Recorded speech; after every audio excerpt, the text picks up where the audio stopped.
Conference Standings brought to you by Discover. And that's why we mentioned this as being a big springboard game for Purdue and Indiana in the basement of their respective divisions. Of course, Ohio State and Michigan in battle for the right to play Iowa in the Big Ten Championship game. But Brock, this is the last time we're going to have conference standings broken down by West and East. And the Big Ten West, I take this moment to salute thee, you beautiful, beautiful mess. I love you. Thank you for so much entertainment over the years. You will be remembered forever.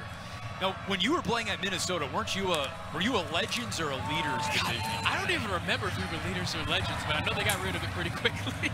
That's Josh Henderson out of the backfield. Good gain on first down for Indiana. He almost got 10, and yes, he did get 10. They're waving on the chains. First down, Indiana. So, yeah, I remember the Legends and Leaders days. Yeah. When Nebraska entered the fold, and then Rutgers and Maryland came, and they said, let's just go proper East and West. Henderson on the ground this time, a gain of a yard to the 45. Just about 3 minutes to go until halftime. And remember, Purdue does receive the second half kickoff. Indiana would love to go up 2 scores going into halftime. Sorsby, pressure off the edge. He releases the ball, but Purdue almost got home there. Corday Sidnor might have got a hand on the ball or his arm. He was definitely pressuring Sorsby. Watch 96, maybe affected it just a little bit, didn't touch the ball, but might have hit Sorsby in the back shoulder there. Sidnor with 2 sacks a week ago. He adds into that Scorton Jenkins outside linebacker fold. They got a lot of guys who can rush the quarterback. Third down here. Sorsby airs it out for McCulley. Thieneman, another interception. Thieneman's second of the day.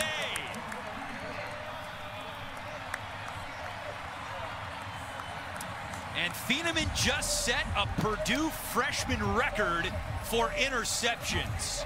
What a season. He just tracks that football so well. See, that is a sign of an instinctive safety. You saw him break before Sorsby even let go of the ball. You see him at the top of the screen. He knows exactly what is coming, and Thieneman goes up and gets it. He can track that football so well, goes up and gets it, and then looks down to make sure he can toe tap his way to secure it. I know that the freshman All-American lists do not get released for a couple more weeks. He's on it.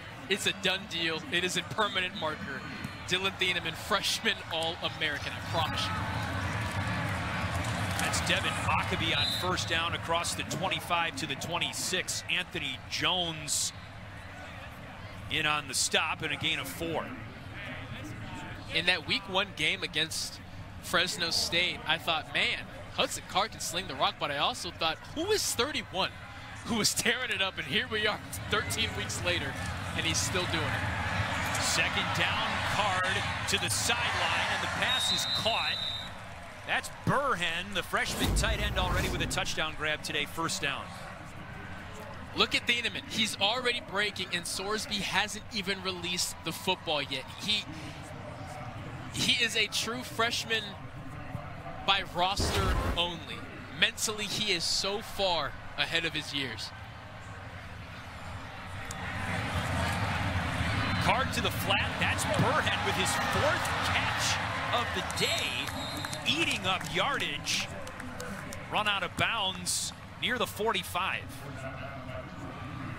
One thing to take into account is how much trust does Purdue have in their ability to kick a field goal right now. It has been a thorn in their side all season long. There's been a missed PAT earlier, so Hudson Card probably has to get a little closer than you would think here. Second and short, Huckabee on the ground. Over the 45-yard line to the 47. Tackled by Aaron Casey and Jacob Mangum-Farrar, the 2 linebackers for Indiana.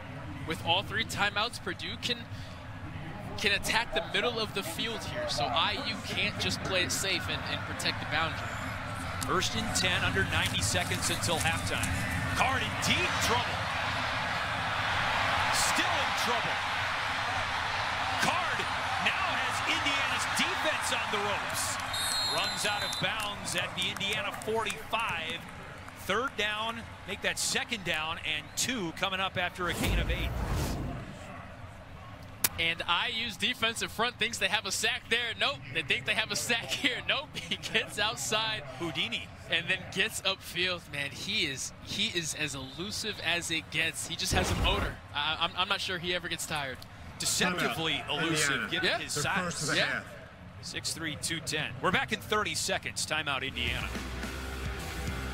They've trailed much of the game, but score here, get the ball back, a chance to flip the script. And again, I want to reiterate, their kickers combined 5 of 13 on field goal attempts this season, as well as a missed PAT earlier this game. They really need to get comfortable within the strong run there. But by Maccabee, yes. Chris, I mean, in a normal situation, you cross that 25-yard line and you feel good about things. They're going to have to get a little closer or just keep taking shots at the end zone.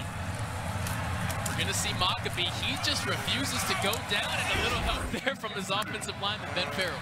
First down, Purdue in Indiana territory. Hard throws it incomplete, looking for Jaden Dixon-Feel. Second down. And really all kinds of time for Purdue, 55 seconds and 3 timeouts. 55 seconds, 3 timeouts. Because of those 3 timeouts, Indiana can't just abandon the middle of the field, means you can run some outside breaking routes as well. Hudson Card is as calm as it gets right now. And there's a lot to work with. Maccabee. Another good gain for Devin Maccabee.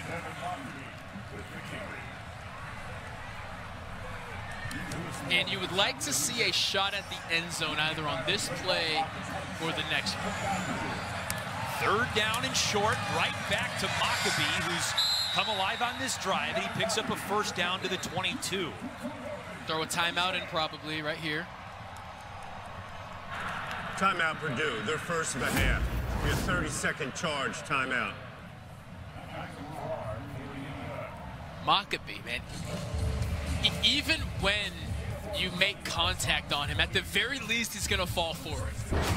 At the very least, he's going to scratch and claw his way for another yard and a half. Just always moving forward. 10 rushes, 45 yards, on pace for a great game here. But now that first down is secured, here's where I feel the shot at the end zone needs to come.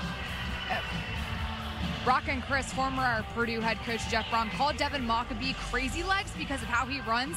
Maccabee's cleat actually broke in the second quarter. He had to change out his right cleat for one that still had the laces intact. It just goes to show you, he is running so hard every single time he gets the ball. There's reasons why his nickname is still Crazy Legs.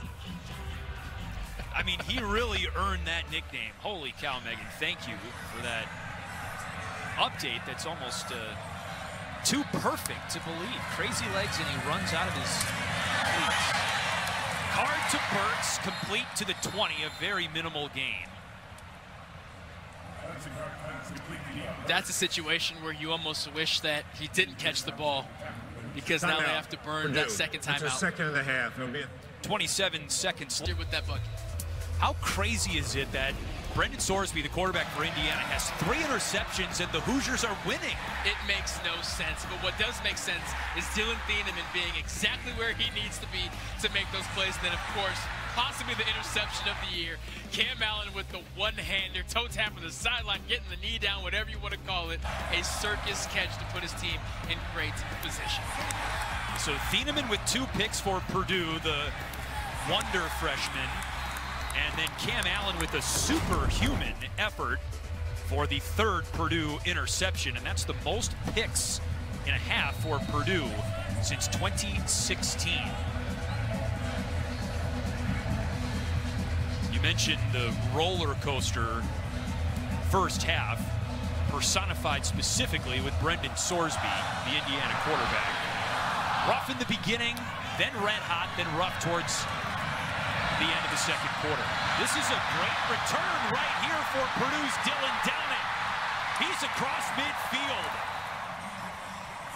And finally tackled by Armand Branch and Tyreek McDaniel. Let's go down to Megan McEwen. Purdue head coach Ryan Walters very pleased with how his offense finished the first half. He said he loves how quarterback Hudson Card has been able to create time. We're just starting to finally make some plays. Defensively, Coach Walters very happy with how his secondary has performed. 3 interceptions in that first half. He says we just have to continue following the fundamentals and cleaning up a few technique things. Megan, thank you. Stay warm down there. A hot start for Purdue from the 45-yard line, and the pass is caught by Jaden Dixon-Field. We just saw a 49-yard run back for Purdue's Dylan Downing, Brock. Dylan Downing, the 3rd running back in that rotation, but that does not mean he can't impact the game in other ways. Finally, they get him to the ground, but not before he gets tremendous field position.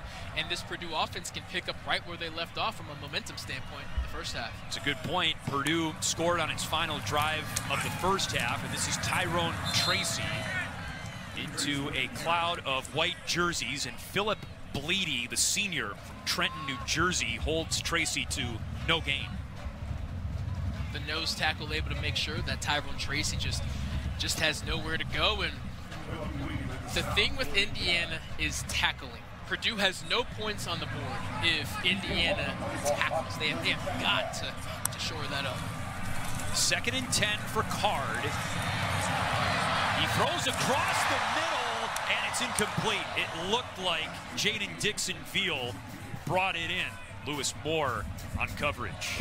He brought it in, but then it squirted back out right there. I mean, he brings it into his body. It's just the contact in the helmet of Lewis Moore that jar. Lewis Moore has been everywhere this afternoon. Tackling machine.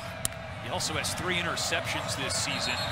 A procedural penalty there is going to set Purdue back.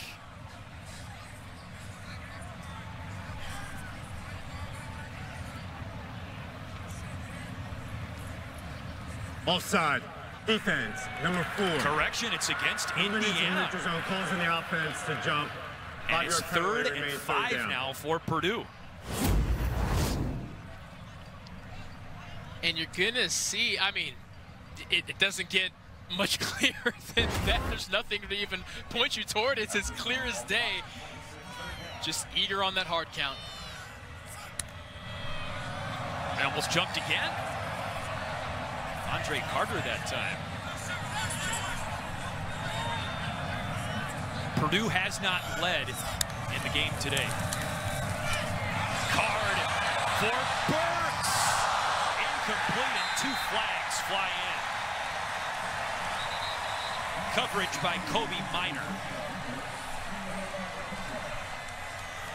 Kobe Minor in a very tough spot here, just based off this ball placement, right?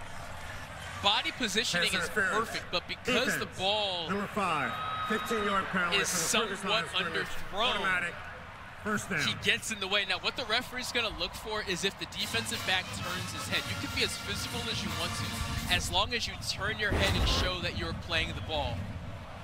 Let's bring in Dean Blandino for a further explanation on this. Yeah, on these underthrown balls, you do see this a lot. The onus is on the defender. He's got to be playing the ball, get that head turned around. That's going to be the first indicator that the officials are looking for. And then that contact that materially restricts, you can see him playing into the body of the receiver. That's a good call. Dean, thank you. And Brock, you and Dean in lockstep. No effort to play the ball there for Kobe Minor, the defensive back. Card, end zone, incomplete, out of bounds. Jaden Dixon-Field again has had the hot hand on this drive. He secures the football, but he gets that left leg down, but he needs to get the right one down. You see right there. Now, I'm in a warm booth. Oh, it's not warm. You know what I mean? So I don't want to make it seem like that's an easy play to make, but you have to remember, know which side the end zone is on and which side the sideline is on. With your back turned, your right foot is the one that you really need to emphasize getting down when you turn and face the quarterback. But for good measure, the officials will review this. Heck of an effort, no question. Fantastic effort. Ball just a little bit outside. A Tough catch, but one that Dixonville will learn from, and believe me, that is a tough play to make. Because the foot that's down there does not belong to Jaden Dixon. That is Joe Johnson. It's confirmed. Incomplete pass. Second down. He's laughing because he's thinking, I almost got away with it. I almost got away with that. But no, from that viewpoint, you can completely understand why, at a first glance, it looks like that was Jaden's foot.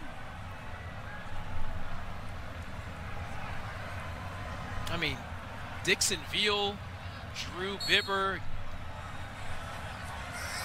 George Burhen. I mean, a lot of guys who have been hit or miss throughout the season have been Hudson Card's favorite targets today.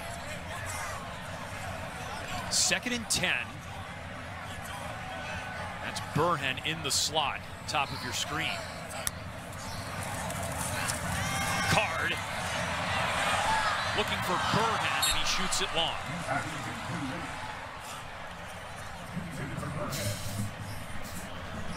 Megan McEwen has an injury update on Purdue tight end Garrett Miller.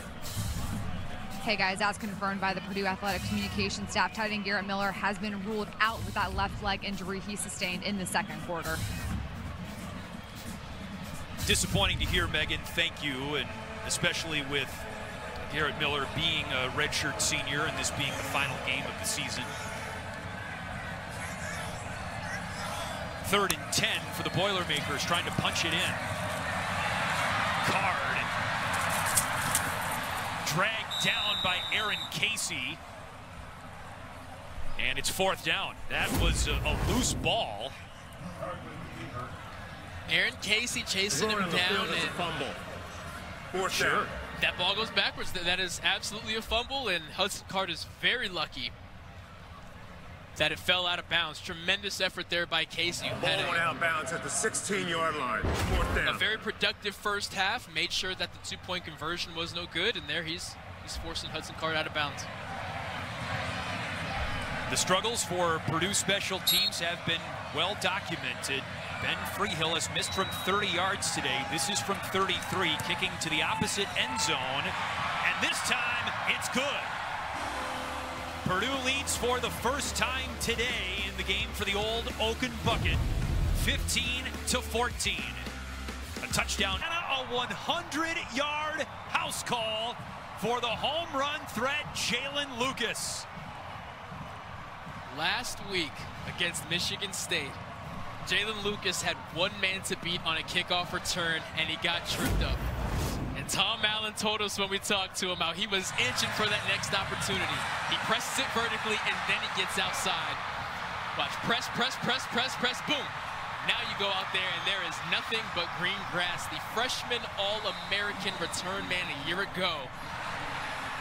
Teams just wouldn't kick to him early in the year, because why would you? But here late in the season, Purdue does. And they pay for it. Purdue had the lead for 12 seconds. I hope they enjoyed it. That was how long it took Jalen Lucas to run that kickback. 21-15, and we talked to head coach Tom Allen and the Indiana staff about Jalen Lucas working on his patience over the course of this season. Rewarded for it here. And it's such an easy thing to think, okay, left return. I catch the ball and I go left. What separates him and the best returners, you press it vertical as long as possible so that all of those rush lanes tighten up. And there he is hitting a little gritty. Patience was the key, like you just said. Coach Al was telling us it was so frustrating for him. I'm an All-American returner, and my reward for that is no one wants to kick the ball to me. Yes. How can I impact this game? And all that frustration now subsides as he puts this team on his back here for a moment and snags that lead right back. Both teams 3-8. Purdue 2-6 in the Big Ten. Indiana just 1-7. Hoosiers have lost back-to-back games by 3 points each. So while neither team is in bowl contention, a win in the final game of the season would carry a lot of momentum into the offseason. See if Tracy can match it. He slips and falls just shy of the 20. Tuesday, don't miss a basketball doubleheader. First, Michigan State hosts Georgia Southern. Then Zach Edey leads the second-ranked Boilermakers against Texas Southern. Coverage begins Tuesday at 6:30 Eastern only on the Big Ten Network and the Fox Sports app. How about the Purdue Boilermakers men's basketball team winning the Maui Invitational? The teams they had to beat, it was a stacked field at that annual Thanksgiving basketball tournament. That's Maccabee on first down. Gain of just about 3. Philip Dunham up to make the tackle, number 6 in white. Ran through Tennessee, Gonzaga, a really good Marquette team. And when Zach Edey and Fletcher Lawyer are both hot, I just don't know how you're supposed to beat that Purdue team. Well, great that they were able to have the Maui Invitational at all. It was played in Honolulu this year because of the wildfires. That's Deion Burks. Catch out of bounds. First down, Purdue to the 35. And what a throw it was. I mean, Hudson Card was on the right hash. Look how far he throws this football. On a laser. I mean, throws don't get better than that. Yeah. They just don't. To the wide side of the field, right, leading your wide receiver out of bounds. Deion Burks toe taps and secures the catch. That is the thing of beauty. Well, on the opposite side of the field, there's Lewis Moore, the very talented defensive back for Indiana. A little slow to get up, but now jogging under his own power. Tom Allen coming over to make sure, Lewis, buddy, we really need you, because right now you're one of the few people who are securing tackles back there. So Bryson Bonds likely enters the field. Yes, he backs up Lewis Moore. More of a special teams guy, but he does rotate in normally, so he does have a feel for the game. But if this ball is going to the air, you want to look for Bryson Bonds. Hudson Card probably wants to attack him. Indiana's secondary already depleted without Noah Pierre, another standout in that unit. First down, Purdue. Card in trouble, escapes. He's done this all game. First down and more into Indiana territory, and a little stiff arm for JoJo Johnson. A flag comes in at the end of the play. Tackling, tackling, tackling. It has been the thorn in their side the past 2 weeks, and it just hasn't gotten better. Now, this flag, I wonder if there was contact to a face mask, or did he push him out of bounds? Face mask. Defense, number 3. 15-yard penalty added on to the end of the run. First down. Insult to injury with that flag there. Absolutely killer. Now, you're going to see Hudson Card. He's going to avoid multiple players in the backfield. 2 opportunities for a sack. And we've seen time and time again him get outside the pocket, and JoJo Johnson just enough to curl those fingers over that face mask. And, I mean, what a chunk of a play. A 26-yard run plus a penalty. And, again, none of that happens if IU can tackle. They have to figure this out. Ball at the 25. Hudson Card playing in his first Old Oaken bucket game. Checks it down to Burks. Burks slips free but goes in the wrong direction. It was Josh Sanguinetti who originally stood him up, and Aaron Casey who finished him off. One of the toughest things as an elite playmaker, which Deion Burks is knowing when to give up on the play. It is an impossible thing to understand, because you know how good you are with the football in your hands. But that's a situation you just got to go down. It's also counterintuitive, right? It is. It is. Trained to go to the whistle. Yep. Devin Maccabee trying to slip through an ankle tackle of Aaron Casey and could not. Jordan Greer on the play as well. Third down. And maybe give up on the play is a harsh way to put it. Accepting the result of the play instead of losing 3 more yards. And with that lack of success on the last play, 3rd and long yet again. Purdue just 2 for 9 on 3rd downs, and this is a big part of the reason why. There have been a lot of 3rd and longs for Purdue. Tom Allen and Indiana take a timeout. Purdue on the move. Who's that bucket? 44-yard try here for Ben Freehill, who's 1 for 2 today, and now 2 for 3. Drilled from 44 yards. Purdue closes the gap. It's now 21-18. Great kick here by Freehill, and again, the first time that they were on the field this game, it was a botched snap, so the PAT wasn't even attempted, let alone being no good. So hopefully that is all behind them, because the way that this game is going, it's going to come down to a last-second field goal or a clean punt. Special teams always has an impact in those close one-score games. That's a season long for Ben Freehill, by the way, topping his previous season long by 1 yard. A lot of black and old gold in the house today, but some crimson and cream as well, and a great crowd here at Ross-Ade Stadium. 125 meetings between these two programs. One of the oldest and longest standing rivalries in all of college football. 7 most games played between these two schools in all of FBS. They're not kicking to Jalen Lucas after what happened last time. Here's Josh Henderson, who leapfrogs out of bounds at the 25. Let's throw it back to some other fabulous finishes in this rivalry. Here's 2010. It's our old school feat. What? 2010's not old school. It's brought to you by Old National Bank. Come on now. This one down to the wire, also at Ross-Ade, November 27, 2010. A final in overtime. Indiana kicks to win, 34-31. Brock has a feeling that we're going in a similar direction here in 2023. I don't know who number 53 was right there for Indiana, but that was a heck of a snag. He snagged that thing, man. Good hands. We've seen good hands today as well.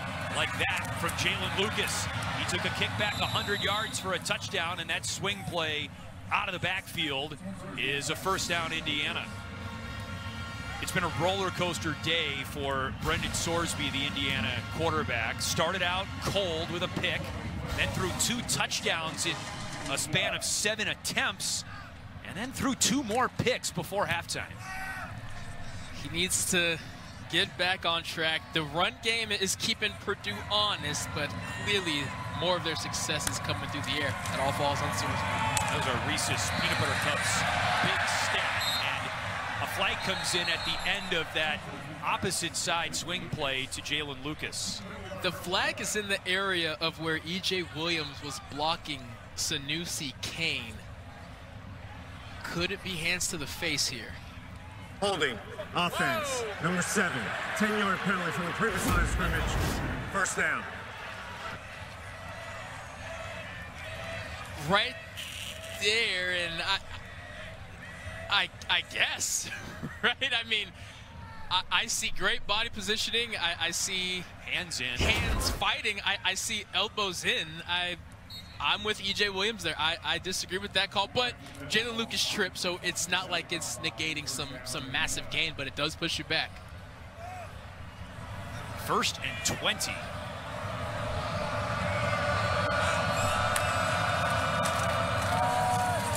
Trent Howland gang tackled at the 30 by basically 9 players in black.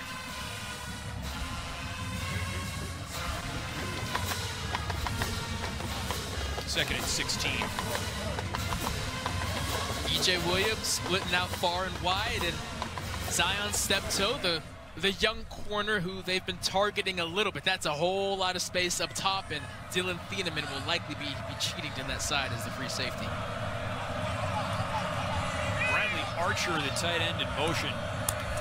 2nd and long. Nothing doing up front as Howland is swallowed up. Met at the point of attack by Isaiah Nichols and Malik Langham on that Purdue defensive front. Gain of 1, 3rd and long. Shocked by the decision to run true man coverage, a lot of space. You think you have room for a slant, hit, something to make this third down a little more manageable, because I will always say there's nothing in the playbook for third and forever. Now the crowd comes alive at Ross-Ade. Indiana driving away from the Purdue student section. Sorsby breaks through the pocket and heaves it for a wide open E.J. Williams, but the pass was out of bounds. Shocking that Williams was this open. You're going to see Zion's step toe get lost in the shuffle a little bit. Right now, you see him bailing his own numbers, and he turns his back to E.J. Williams. He doesn't even see him. He doesn't even see him there, and he is thanking his lucky stars that Brendan Sorsby was not able to deliver that ball to. He never saw him. Wow. James Evans with the punt. Tyrone Tracy watches it roll inside the 20. An emotional game, it always is when these two collide on the football field. Media Driven timeout. ups and downs for both teams. And it's a one-score game midway through the third quarter. Big Ten football, powered by Unleaded 88. Today at 3:30 Eastern on the Big Ten Network. Now, you're going to see E.J. Williams up top, and when this play really breaks down and it's a busted coverage, right there, you are wide open. Start waving your hands. Sit down, right? Now the hand's up. Now it's too late. Sorsby's on the rollout. He's throwing it out of bounds. I feel E.J. Williams could have done a lot to help his quarterback there. When you know it's a busted coverage, make yourself very visible. Tyrone Tracy on first down to start the drive for Purdue, tackled by Mangum Farrar. Tracy had rushed for negative yards on the day. Before that, his 6th carry. First down, Purdue. Tracy's really been the most consistent offensive weapon they've had through the last month or so. They really got to get him going. Second straight carry for Tracy, and another decent gain on first down across the 35. Mangum Farrar again on the tackle, number 7 for Indiana. Tracy's going to get spelled for Downing. Downing had a good kickoff return earlier. Let's see if they can continue to ride that momentum. Purdue, the only team in the Big Ten with multiple 500-yard rushers in conference play. Dylan Downing is the back now. He's not one of those 500-yard rushers, by the way. But he tiptoes down the sideline and picks up a Purdue first down to the 44. Aaron Casey really slow to get up there. And you're going to see Downing. It's a zone. He's just pushing it outside, takes some contact, gets out of bounds. Not a home run hitter by any means, but Downing is a guy who, when you need to spell Maccabee or Tracy, you can trust him to continue the sticks going forward. Runs of 10, 9, and 8 on this drive for Purdue. Now a pass, perhaps, for Hudson Card. Chased out of bounds by Aaron Casey. Second down. You're going to see Aaron Casey, the linebacker, number 44, dropping in coverage, and at that point, you just track the quarterback and you make sure he gets out of bounds and he ushers him out of bounds. And the play before that, he was holding his arm. He was really slow to get up. He is playing hurt right now. It's Downing again. He ran right into Casey, pushes the pile into Indiana territory to the 49. Third down. Casey's really hurt. He's not going to come off that field because that's just the kind of guy that he is, but body language after every single play, he's protected in that shoulder. He is really fighting through it. A player with professional aspirations won't be playing in a bowl game for Indiana. One final chance to show what he can do. There he is, Brock, a tackle for no gain on third down. Still holding that left arm a little limp as he gets up. Playing hurt, and he makes sure he gets Maccabee on the ground, but you see the 44 there and kind of working that arm, kind of grimacing a little bit. It's such a tough thing because this is his last collegiate game. You don't want to tell him to get off the field, but you just hate to see a guy like that in clearly so much pain. Leaving it all on the field, Aaron Casey. Here's a Purdue punt from Ansel, and DeKeith Carter makes the fair catch for Indiana. Indiana's defense holds up and protects the lead, but at what cost? Aaron Casey. Old Oaken bucket. Great to be with you on this holiday weekend. Indiana the lead and the football late third quarter. First down carry for Josh Henderson, and Malik Langham with the tackle. This defensive front for Purdue has been fantastic. Basically what they say is, you're not running the ball. You will not have numbers on the inside. On the outside, because it's just mano-a-mano out there. But if you want to run the ball, you have to earn it, and you have to bet on 2 or more missed tackles, and Purdue has just been tackling really well. They will always have the numbers. 2nd and 8 on a design draw. Sorsby cannot quite spin away from Markevius Brown. 3rd down. That was a run from Sorsby. Indiana's passing has been hit or miss. Sorsby does have the 3 interceptions. The deep ball hasn't been there for Indiana specifically. They might need one here. It is 3rd and just middle distance. Here comes pressure. Sorsby unloads, looking for Carter, who was covered up by Cam Allen, who has one of the 3 Purdue interceptions today. And it starts with the pressure. You're going to see DeKeith Carter in the slot. Cam Allen again, mono.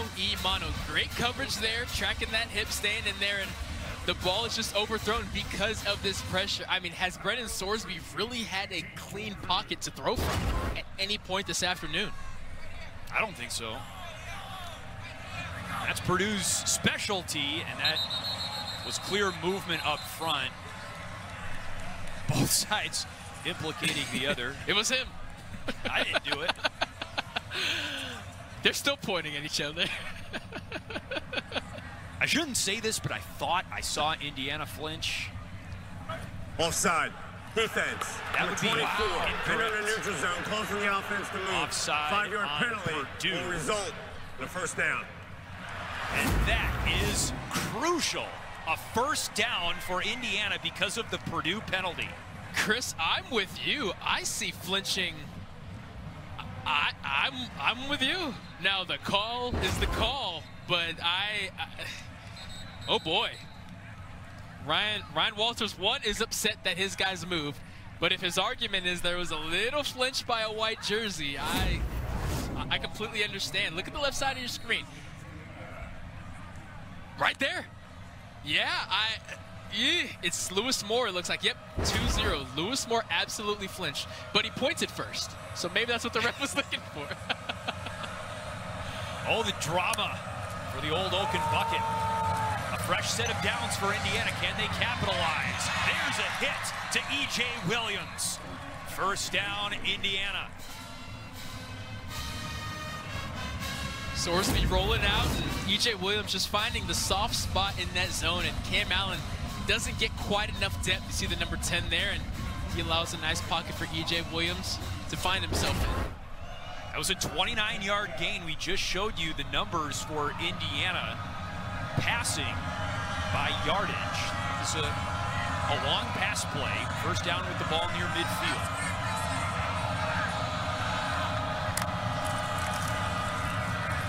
Sorsby into Purdue territory, and he tiptoes around Dylan Thieneman, and a flag comes in. Indiana is going to get some extra yardage. And Ryan Walters is giving Jeffrey Umba an earful. You're going to see Umba, number 0, come in. Just a little love tap, but it's going to be enough to throw that flag, especially on the quarterback. They're always going to protect him, and it's just unnecessary. I get it. Foul. Defense, unnecessary roughness. Number 0, 15-yard penalty added on the end of the run. 1st down. He's 6'6", 315. It's tough to slow all that momentum, but you got to find a way to not make any kind of contact with that quarterback out of bounds. They're not singing Hanson on the Purdue side. How did I not think of that? I'm so upset with myself that it just now hit me. I thought of it right away. Oh, that's a layup, and I missed it. I'm embarrassed to say that. 2 crucial penalties on this drive for Purdue's defense. 1st and 10. Sorsby pumps. Throws on the comeback route. E.J. Williams dragged down at the 10-yard line. Sanusi Kane with some help from Dylan Thieneman on the tackle. 16 yards. And IU's going to rush and get on the ball. They like the look that Purdue's defense is in. They want them to remain in it. 1st and goal, IU. Sorsby probing the interior and was eventually hugged first by Suleiman Paca. He had help. Purdue's going to rotate some fresh legs in there on the defensive front. I mean, a full line shift there. There you go. Which is what IU was trying to avoid by getting on the ball quick, but they had to make some adjustments of their own. It's 2nd down. Remember, this drive was extended because of a Purdue offside penalty on an Indiana punt. Gave the Hoosiers a 1st down. Into the flat. Henderson with blockers. Touchdown, Indiana.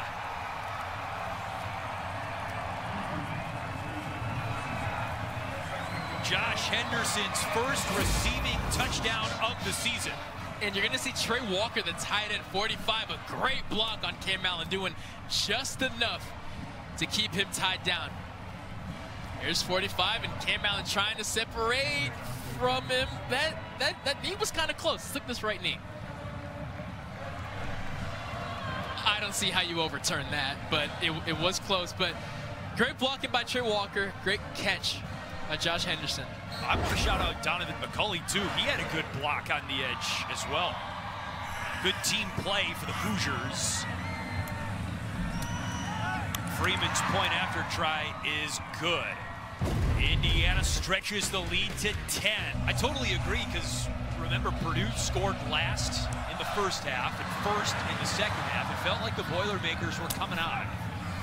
Tyrone Tracy now on the return. Good return for Tracy. Remember, Indiana had the 100-yard return for a touchdown. Here's the last touchdown for the Hoosiers. And you're going to see tight end